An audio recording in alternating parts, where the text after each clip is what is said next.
Kita pakai magnet hampir setiap hari kan? Di kulkas, di motor listrik, di mana-mana. Tapi pernah kepikiran nggak kalau fisika di balik magnet itu ternyata cukup rumit dan terpecah-pecah?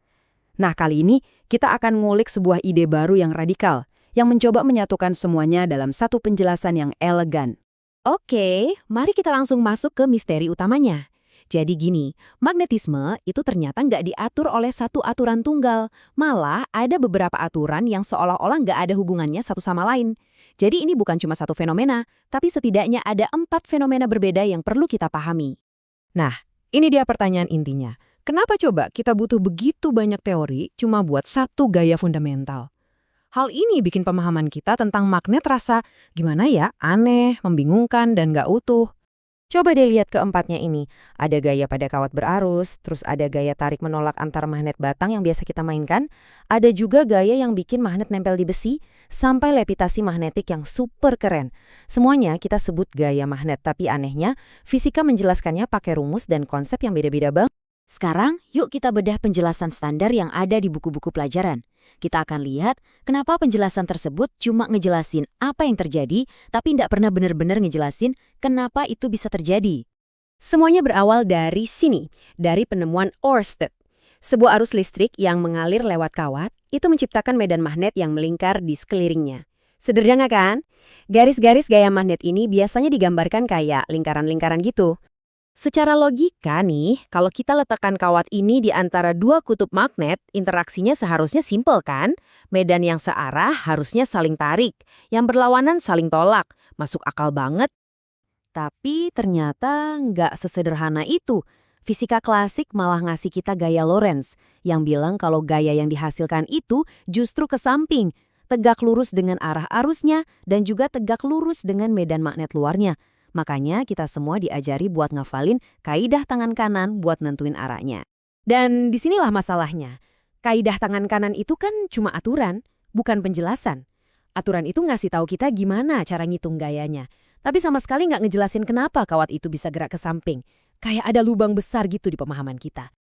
Oke, sekarang kita beralih ke petunjuk terobosannya. Gimana kalau selama ini cara kita mikirin medan magnet itu salah?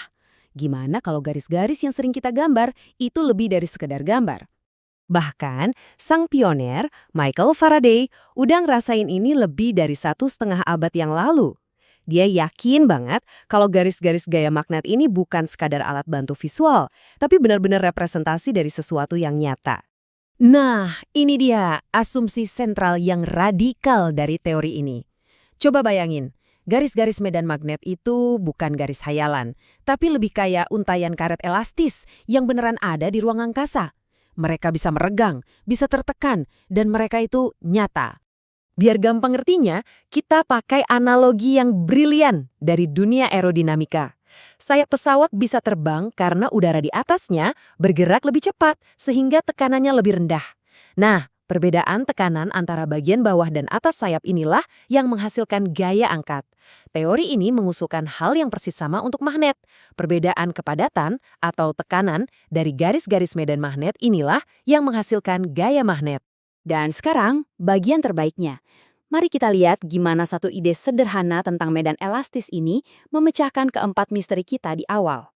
Ingat gaya Lorentz yang aneh tadi? Dengan teori medan elastis, penjelasannya jadi sangat intuitif. Medan magnet kawat berinteraksi dengan medan magnet luar, menyebabkan garis fluks di satu sisi jadi lebih padat dan di sisi lain jadi lebih renggang. Kawat itu kemudian didorong dari area tekanan tinggi ke area tekanan rendah. Itulah kenapa gayanya ke samping. Terus gimana dengan gaya antar magnet permanen? Konsep ini menjelaskannya dengan indah. Waktu kutub yang sama saling berhadapan, bayangin garis-garis medan elastis ini jadi tertekan di antara keduanya, sehingga menciptakan gaya tolak. Sebaliknya, waktu kutub yang berbeda ketemu, garis-garis itu meregang untuk saling terhubung, menciptakan gaya tarik, persis kayak dua karet gelang. Dan gimana dengan magnet yang nempel di klip kertas? Garis-garis medan elastis ini selalu mencari jalur terpendek dan termudah buat kembali ke sumbernya. Nah, bahan kayak besi itu ibaratnya nyediain jalan tol buat mereka. Untuk ngambil jalan tol ini, garis-garis medannya harus meregang dan membengkok, yang pada gilirannya narik benda besi itu ke arah magnet. Tentu aja, sebuah teori butuh bukti. Untuk memvalidasi prediksi matematis dari teori medan elastis ini, sebuah eksperimen sederhana dilakukan. Mereka cuma ngukur berapa banyak gaya yang diperlukan buat misahin dua magnet yang saling nempel. Hasilnya, ada selisih sekitar 34%. Mungkin kedengarannya besar ya, tapi ingat, ini diukur pakai alat yang sangat sederhana. Dalam sains, berada di rentang yang sama dengan prediksi, itu udah jadi hasil yang sangat menjanjikan. Ini pertanda kuat kalau teorinya ada di jalur yang benar. Jadi, poin krusialnya adalah dengan mengubah cara kita memandang medan magnet dari yang tadinya garis imajiner menjadi entitas fisik, kita menciptakan gambaran yang jauh lebih intuitif dan menyatu. Nah, ini dia ringkasan aturan barunya. Jauh lebih sederhana dan lebih nyambung. Garis-garisnya itu nyata. Gayanya berasal dari perbedaan tekanan fluks. Dan mereka berperilaku kayak pita elastis yang nggak bisa putus. Dan inilah kesimpulan utamanya. Cukup satu konsep fisik tunggal yang intuitif, perbedaan fluks, bisa menggantikan 4 aturan yang tadinya kompleks dan terpisah-pisah. Ini adalah sebuah penyederhanaan yang luar biasa dalam fisika. Ini jadi bikin kita mikir, kalau pemahaman kita tentang magnetisme bisa disederhanakan secara dramatis cuma dengan ganti perspektif, hukum fisika lain mana lagi yang mungkin juga cuma nunggu penjelasan yang lebih baik dan lebih intuitif? Mungkin aja jawaban untuk misteri-misteri besar lainnya udah ada di depan mata kita, cuma nunggu buat dilihat dari sudut yang berbeda.